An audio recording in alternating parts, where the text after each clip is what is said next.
The Whispering Coffin. Father Michael had performed hundreds of funerals in his 30 years as a priest. He had stood in grand cathedrals and tiny chapel basements, offering prayers for the dead while grieving families wept softly in the pews. He had witnessed raw grief, seen men collapse at their wives' coffins, and children cling to their parents' caskets, refusing to let go. Death had become part of his world, a presence he had learned to accept. But there was one funeral that haunted him. It was a cold evening in early November when he arrived at Whitmore and Sons Funeral Home, an old, creaking building that had stood at the edge of town for as long as anyone could remember. The place had an eerie stillness to it. Even from the outside, the windows loomed like watching eyes, their glass fogged from the chilly air. The funeral home was family-run, always had been, though there was only one Whitmore left now, Thomas Whitmore, the last in a long line of morticians. The funeral was for Eleanor Whitmore, Thomas's great-aunt, who had passed away in her sleep at the nursing home. She had no close family left, only a handful of distant relatives, most of whom had come more out of obligation than grief.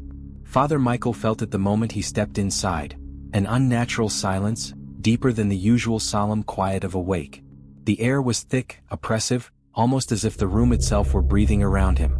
The only sound was the faint ticking of an old grandfather clock in the corner, its chimes muffled under the weight of something unseen. The service was small. A few neighbors sat near the front, whispering among themselves. A man and woman, likely distant cousins, stood awkwardly by the casket, casting nervous glances toward it as if expecting it to move. Father Michael cleared his throat and opened his Bible. He had barely begun reading when he heard it. A whisper. Faint. Just at the edge of hearing. He assumed it was the wind or perhaps the old pipes settling. But then he heard it again. A thin, rasping sound like someone murmuring from another room. The priest's eyes flickered toward the casket. The lid was closed, the deep mahogany wood polished to a dull gleam under the dim chandelier light. He swallowed hard and continued reading, though his voice faltered slightly. The whispering grew louder. It wasn't just a sound now, it was words. Low, muffled, urgent. Let me out.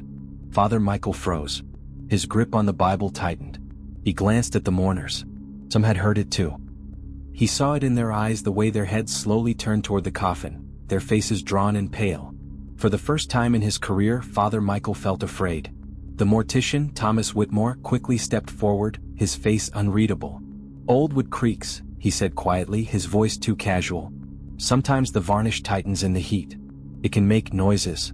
Father Michael wanted to believe that. But something inside him, something old and instinctive, told him otherwise. A moment of silence passed. Then scratch. A long, dragging scrape against the inside of the casket lid. A woman gasped. The room seemed to shrink, the walls pressing inward. Father Michael felt a cold sweat bead at his temple. Whitmore's expression darkened. Without a word, he moved to the casket, hands trembling slightly as he fumbled with the latches. Father Michael forced himself to step forward, standing beside the mortician as the lid creaked open. The room fell into a suffocating stillness. Eleanor Whitmore lay inside, her body perfectly still, her hands folded neatly over her chest. Her face was pale, waxy, her lips sealed in a thin, quiet line. That, just a body. Nothing more. The tension in the room lifted, though unease still hung in the air. Whitmore exhaled slowly. "Gas," he muttered. "Sometimes the body shifts." But then Father Michael saw it. The inside of the coffin lid. The fabric lining torn. Deep, jagged rips where fingernails had clawed, as if someone had fought desperately against the wood trying to get out. A tremor ran through him. His breath caught in his throat. Had she been? No. Impossible. Whitmore saw it too. His face turned ashen, but he quickly slammed the lid shut, locking it once more. The service continued, but the air in the room remained heavy. A suffocating presence lingered, thick with something Father Michael couldn't name. As they lowered the casket into the ground that evening, he spoke the final rites with a hollow voice, the words empty in his mouth. It was over. At least that's what he told himself. That night, back at the rectory, Father Michael was preparing for bed when his phone rang. It was Whitmore. His voice was hoarse, shaking. "I checked the records," he said, barely above a whisper. Eleanor wasn't embalmed. The doctor at the nursing home declared her dead, but no one ever performed an autopsy. A silence stretched between them. Then Whitmore said something else. Something that sent ice down the priest's spine. When I was closing the casket again, I thought I saw," he hesitated, his breath hitching. "I swear her hands weren't folded when we opened it." Father Michael felt a deep, crushing weight settle in his chest. He had seen it too. Her hands had been clenched. As if, even in death, she had still been trying to claw her way out. The next morning, Father Michael drove to the cemetery. He stood before the fresh grave, staring at the untouched dirt. He wanted to believe it was over. That it had been a trick of the mind, a product of nerves and superstition. But then, as the wind shifted, he heard it again. A whisper. Muffled. Beneath the ground. Father Michael stumbled backward, his breath caught in his throat. He turned and left without looking back, clutching his rosary so tightly that the beads dug into his palm. He never spoke of it again. But that night, long after he had locked the church doors and doused the candles, he still heard it. A faint voice, drifting through the silence. Let me out. The man in the freezer. Father James had seen many strange things in his 25 years as a priest, but nothing compared to what he experienced at Holloway and Son's funeral home. It was a small, family-run place in a quiet town, the kind of funeral home that had served generations of grieving families. It was old, with creaky wooden floors and the faint smell of formaldehyde always lingering in the air. It was late in the evening when he arrived. The funeral director, Mr. Holloway, was a wiry old man with a sharp face and tired eyes. He had called Father James earlier that day, asking him to come by for a small, private blessing over an unclaimed body. He was a drifter, Holloway explained, leading the priest down a dimly lit hallway toward the embalming room. Found dead behind a gas station. No ID, no family. The county gave us the body to bury in the paupers section. Father James nodded solemnly. It was a sad but not unusual request. He had performed final blessings for many nameless souls over the years. They entered the embalming room, a cold, sterile place with tiled walls and steel tables. The overhead fluorescent lights flickered slightly, giving the space an eerie, sickly glow. A large walk-in freezer stood at the back, its thick metal door slightly ajar. He's in there, Holloway said, gesturing toward the freezer. Didn't embalm him. No point. Father James stepped forward, gripping his Bible. The air in the room was heavy, and as he approached the freezer, a chill that had nothing to do with temperature crawled up his spine. He pushed the door open wider. Inside, a body lay on a metal slab covered by a white sheet. The freezer hummed softly, the cold mist swirling at his feet. Taking a steady breath, Father James began the prayer. Eternal rest grant unto him, O Lord. His voice was strong, steady. The words of the blessing filled the small space, bringing a sense of peace at least for a moment. Then a sound. A faint, wet thud from inside the freezer. Father James paused. His eyes flicked to Holloway, who had gone pale. Another thud. Louder. Then scraping. A slow, deliberate sound. Like something dragging against metal. Father James felt his heartbeat quicken. His breath turned shallow. Slowly he reached forward and pulled back the white sheet. The dead man stared up at him. His eyes, milky and sunken, were open. His mouth was slightly agape, as if frozen in a silent scream. His skin was covered in frost, lips tinged blue. But it wasn't his expression that made Father James stumble backward in horror. It was his arms. They weren't at his sides anymore. They were raised, his hands reaching outward, fingers curled in stiff, claw-like motions. As if he had been trying to push the freezer door open. Father James's breath came in short gasps. He turned to Holloway, expecting him to offer some logical explanation, but the funeral director looked just as terrified. Holloway swallowed hard, his voice breaking. He was lying flat when I put him in there. I swear. Arms at his sides. A deep, low groan echoed through the freezer. It came from the corpse's throat. Father James staggered back. It wasn't possible. The man was dead. Dead for days. Then the fingers moved. Just a twitch. Just enough for Father James to see it. He grabbed Holloway by the arm, yanking him away from the freezer. Shut it, he ordered. His voice was firm, but his hands trembled. Holloway hesitated for only a second before he lunged for the heavy door and slammed it shut.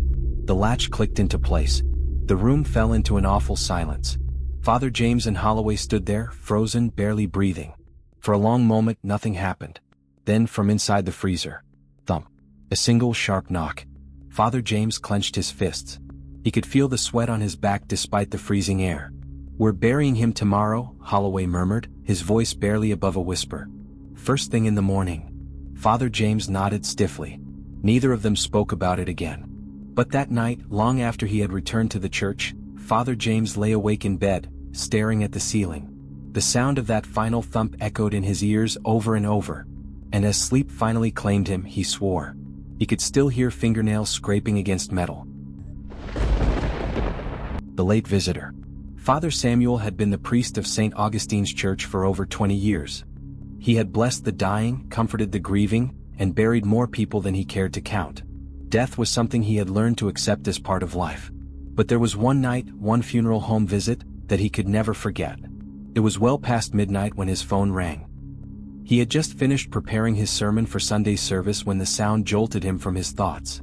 He hesitated before answering. It was rare for anyone to call him this late. "Father Samuel?" The voice on the other end was shaky, nervous.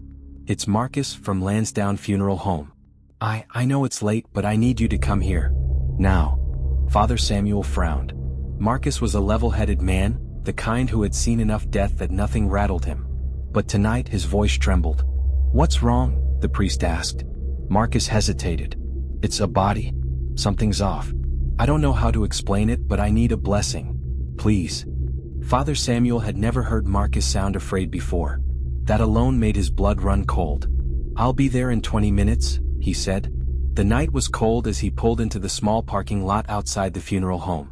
The place stood alone at the end of a quiet road, surrounded by a dense forest. The building was dark except for the faint glow of light from a single window. Father Samuel stepped inside and immediately felt something was wrong. The air was thick, heavy. The usual sterile scent of the funeral home, formaldehyde, polished wood, and old flowers was there, but underneath it was something else. Something foul. Rotting. Marcus met him in the hallway. The young mortician was pale, his hands trembling as he wrung them together. "It's in here," he whispered, leading Father Samuel toward the preparation room. They stopped outside the door. Marcus swallowed hard. Just tell me I'm crazy, Father." He pushed open the door. The preparation room was cold. The stainless steel tables gleamed under the fluorescent lights. Cabinets lined the walls, filled with surgical tools, embalming fluid, and rolls of white sheets. And in the center of the room, a body lay on the table, covered up to the chest with a white cloth. Father Samuel stepped forward. "Who is he?" Marcus licked his lips. His name was John Dawson. Car accident. Died on impact. No family to claim him. Father Samuel exhaled, nodding. A sad but common story. He reached for his Bible, preparing to begin the blessing. Then he saw it. The body's mouth was open. Not slightly parted, like most corpses he had seen, but wide open as if frozen in a scream. The jaw was stiff, the lips curled in a silent expression of horror. And the eyes were open too. Father Samuel leaned in closer. The irises were a dull, lifeless gray, the pupils fixed and empty. But there was something deeply, profoundly wrong about them. They weren't glassy like the eyes of the dead. They were wet, like they had just blinked. A chill ran down his spine. He turned to Marcus, trying to keep his voice steady. "When did he arrive?" "Yesterday morning," Marcus murmured. I closed his eyes myself after he came in. Twice." Father Samuel's stomach twisted. "Twice." Marcus nodded slowly. "The first time they opened again within an hour. I figured maybe some reflex, but then I closed them again. This morning when I checked, he swallowed. They were open." The priest felt the air grow colder. The heavy scent of decay thickened. Something moved. Not much. Just a twitch. A small, subtle shift. The dead man's fingertips. Father Samuel took a slow step back. "Marcus," he said carefully, "are you certain he was pronounced dead?" Marcus nodded furiously. "Hospital did all the tests. No pulse. No breathing. No brain activity. He was dead." Then, a breath. Shallow. Faint. From the body on the table. Father Samuel's pulse pounded in his ears. It was impossible. Then the corpse's head twitched. Marcus let out a strangled noise, stepping back so fast he nearly knocked over a tray of tools. Father Samuel forced himself to stay calm. He clutched his Bible, opening it with stiff fingers. He knew what he had to do. "John Dawson," he said, his voice firm, "if there is something holding you to this world, speak now. If your soul lingers, let us help you find peace." For a long, awful moment, nothing happened. Then, the corpse sat up. Not slowly. Not with effort. It jerked upright in a single, unnatural motion, as if pulled by invisible strings. Marcus screamed. Father Samuel's breath caught in his throat. The corpse's mouth was still open, lips twisted into something that wasn't quite a scream. and those wet, blinking eyes stared straight at him. Then the mouth moved. A whisper. Soft, weak, but clear. "He's not done." Father Samuel's blood turned to ice. "Who?" he demanded. His voice was hoarse but strong. "Who's not done?" The corpse's lips twitched as if trying to form another word. But before it could, its head snapped backward. The body collapsed onto the table, falling completely still. This time, when Father Samuel looked into its eyes, they were glassy. Lifeless. He reached out and gently closed them. This time they stayed shut. Neither he nor Marcus spoke for a long time. Then Marcus cleared his throat. "Father, what the hell was that?" Father Samuel exhaled shakily. He didn't have an answer. But deep in his gut he knew. Something else had been in that room with them. And whatever it was, it still wasn't done. The Whispering Chapel. Father Andrew had always believed funeral homes were peaceful places, silent, reverent, a bridge between the world of the living and the unknown. He had performed countless blessings for the dead, often in the quiet hours of the night, when the only sounds were the soft hum of fluorescent lights and the distant ticking of a clock. But one night at Hollowbrook Mortuary changed everything. It was a rainy autumn evening when Father Andrew received the call. Mr. Gilman, the funeral director, was a reserved, no-nonsense man who rarely asked for help. That's what made his phone call all the more unsettling. "Father, I know it's late, but we have a situation." Father Andrew pinched the bridge of his nose, already dressed for bed. "What kind of situation?" "A disturbance," Gilman said, lowering his voice. "In the chapel." "The chapel?" Gilman hesitated. "It's voices, whispering. And I know this sounds ridiculous, but there's no one in there. It started an hour ago. My staff refuses to stay, so it's just me now. Could you come?" There was something in his voice.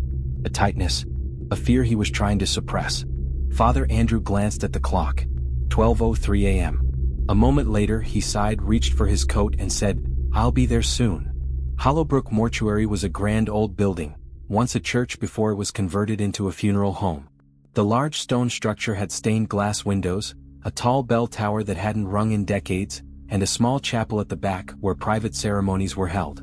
Father Andrew pulled into the parking lot, watching the rain run down his windshield in thick rivulets. The mortuary stood completely dark except for a single light glowing from the chapel window. Gilman met him at the door, his eyes sunken, his hands wringing together. "Thank you for coming, Father." Father Andrew stepped inside. The place smelled of candle wax and polished wood. "Where are the whispers coming from?" "The chapel," Gilman murmured, already leading him down the hallway. "It happens every few minutes. Just listen." They stopped just outside the chapel doors. And then he heard it. A low whisper just beyond the wooden doors.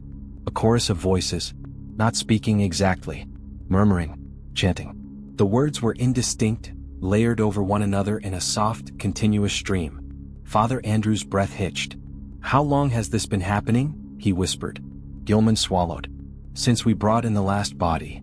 Father Andrew turned to him sharply. "Who?" Gilman hesitated. "A priest.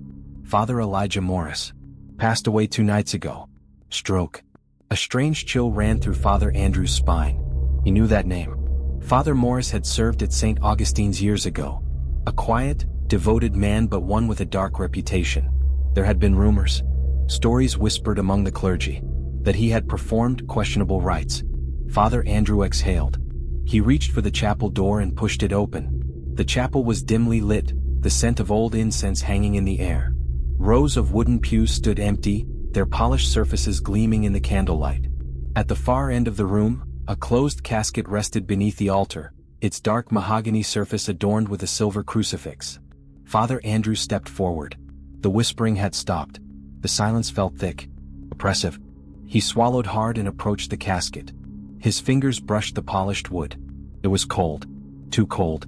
Then, a breath, soft, raspy, right behind him. Father Andrew spun around. No one. His heart pounded. He turned back to the casket. His hand hesitated over the lid. Then, with a deep breath, he grasped it and lifted it open. Inside lay Father Morris. His face was gaunt, his hands folded neatly over his chest. His features were still, frozen in death. Then, his lips moved. Father Andrew's stomach clenched. It was a whisper. Faint, weak, but unmistakable. "You should not be here." Father Andrew staggered backward, the casket lid slipping from his fingers and slamming shut with a heavy thud. The whispering returned. Louder this time.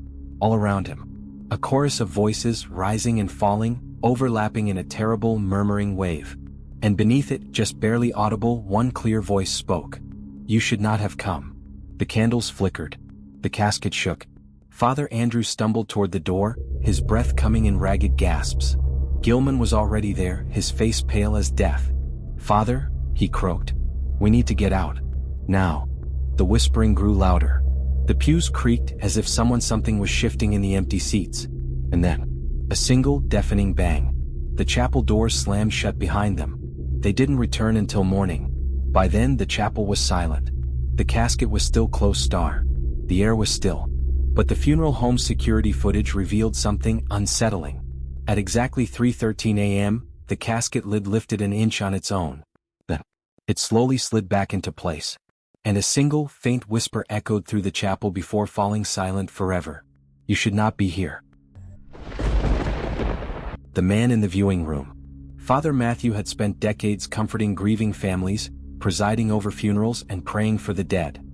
He thought he had seen everything until the night he was called to Evergreen Memorial Funeral Home for a blessing unlike any other. It wasn't for the dead. It was for the living. It was a cold winter night when his phone rang. Father Matthew? The voice on the other end was urgent, breathless. This is Raymond Parker. I manage Evergreen Memorial. Please, I need you to come. Something's wrong. Father Matthew frowned. Raymond was not the kind of man who spooked easily. What happened? It's a man. He came in for a viewing. But Parker hesitated, his breath shaking. Father, he won't leave. And I don't think he's alive. The word sent a cold chill through the priest's bones. I'll be there in 20 minutes, he said. Evergreen Memorial was empty when he arrived. The parking lot was silent, the building dark except for the dim glow from the main lobby. Raymond Parker met him at the entrance, his face pale, his suit slightly disheveled. His hands trembled as he motioned Father Matthew inside. Where is he? The priest asked. Raymond swallowed. Viewing room 3.